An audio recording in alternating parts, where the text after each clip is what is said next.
everyone. In today's video, we are going to do a comparison video with a duffel versus a tote bag for a travel handbag. And one of something that I've learned along the way from all my traveling that I've done last year, I've done a lot of traveling and I used this bag once and I know that I will never use it again for travel, which is any tote bag that is basically an open tote bag for travel. That's a really big no-no for me, and I'm gonna give you reasons why and recommendations and what you should be using instead um, when traveling as just like your main handbag luggage.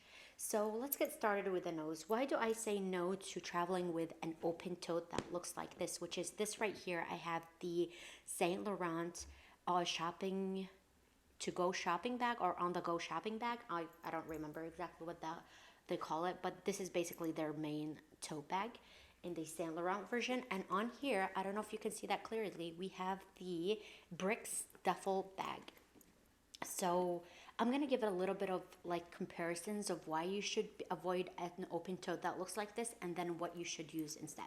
So first of all, when you have an open tote that looks like this with only one zip, like one, it could be magnet or one button that sits in the middle, you still have both sides open in the tote.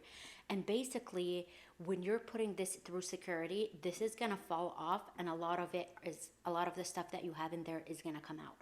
And even, to be honest, like I've done it even with the compartments. So when I travel, I use like my SLGs and I put everything in compartments. Even with that, even with putting everything into compartments, even with that, it's still really hard to travel with it and things will fall off. Also, the other thing is, this is why you like the main thing is you need a zipper at your handbag. The second thing is when putting this underneath your when you're sitting in the airplane and you need to put away your handbags, you have to put it underneath the seat in front of you or at the I don't know, the compartment. When you do that, this will fall out, like it will go sideways or fall, and then things will also come out of the handbag. So it's really honestly like a struggle to keep this sitting like this when you have things, when you're like trying to get things out of your handbag or you're trying to put away your handbag somewhere, things will fall off and you will lose things. Okay, so this is why I honestly struggled traveling with this one. The other thing that I think is really painful is when you stuff things into your luggage, like in your handbag, this will get so heavy and the handles will start digging into your shoulder. I've experienced that because I put in my work stuff in here, like my work laptop, and then when you put all of your SLGs and the things that you would need on an airplane, it gets really heavy. So this was literally digging into my shoulder, and I hated it, honestly. Like that was so painful.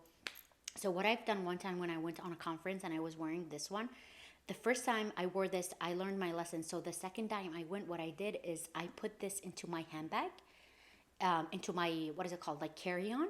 And then when I got to the conference, I started using this handbag, but this was not my airport travel hand tote. Okay, so the other thing that what I don't like is this, any tote that you probably, the majority of the ones, they do not have feet at the bottom. And when you don't have feet at the bottom, this will start, when you throw this here and there, this will start to rub off, like as you can see here, there is some wear and tear right over here. I don't know if you can see it. So when you're stuffing this underneath the airplane, underneath the seat, you can see you're gonna see a lot of wear and tear. However, if we come to this duffel bag right here, it has a feet. So when you put this underneath the seat, you're not gonna see the wear and tear on here, which is really nice. So this really prevents the the wear and tear on your handbag, and also it just sits right underneath the seat so it doesn't move along. As you can see, this one is coming because it's empty, but when this is filled, it sits perfectly underneath the seat. The other thing that you would want on your duffel bag is something that looks like this. Okay, So this basically goes on and sits on your carry-on, and it's perfect. It makes your life so easy when you're traveling. I will never travel without this because it really makes my life easy. I just put this on top of my carry-on and I lug it everywhere. I don't have to worry about carrying it. I don't have to, like, I'm not gonna forget about it. And it's just easier because honestly, no matter what you say, I'm gonna travel light, there's always like lingering stuff that you end up putting into your handbag.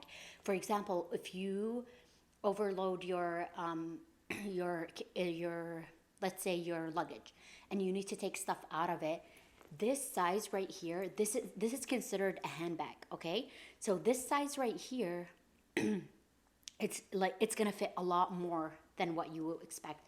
So one time I even fit my leather jacket in here with everything else that I had into my carry-on. This is why I really love this bag.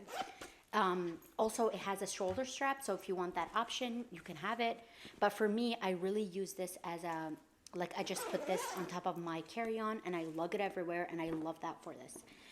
Also, you can reduce the size on this one. So if you're not using this much, it's easily, like, you can reduce the size and it will look like this.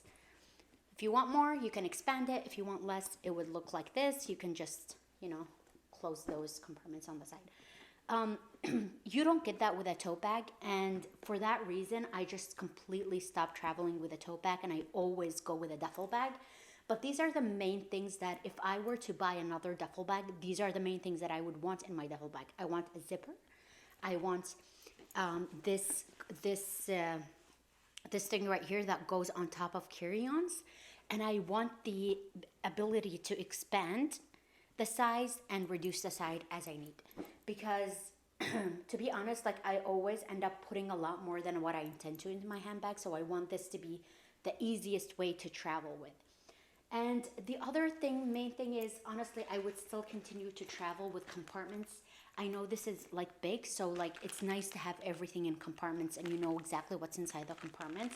This will just make your life easy when going in and out of your handbag while traveling. So I put everything in here. I put my books, I put my passport holder, my chargers. I put all of this stuff in here.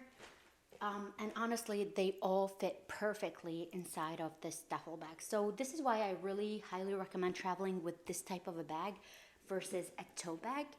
And you won't regret it. Like, it's so good. Yeah. So this is just my thoughts on this, because I've had a lot of people ask me in some of the videos that I had on this one is, what do I use for a travel bag? And it's this Bricks duffel bag. I think they sell it on like Nordstrom. They have some of them, but I don't know if it's the exact suede material that I have right here with the leather trims. I'm not sure if that's the case, but honestly, like, this is a really good bag, and I've used it so much ever since I bought it in 2022, I believe. Yep, end of 2022, and I've been using it since, and I've traveled more than 10 times last year. So I've used it a lot. So I know exactly what I need to put on my carry-on. I know exactly how to basically operate this handbag when I'm traveling, and I just love it. It's a really good one. So I highly recommend going for the duffel option versus a tote option. So hopefully this was a helpful video for you. Thank you for watching. Please subscribe, and I will talk to you soon. Bye, guys.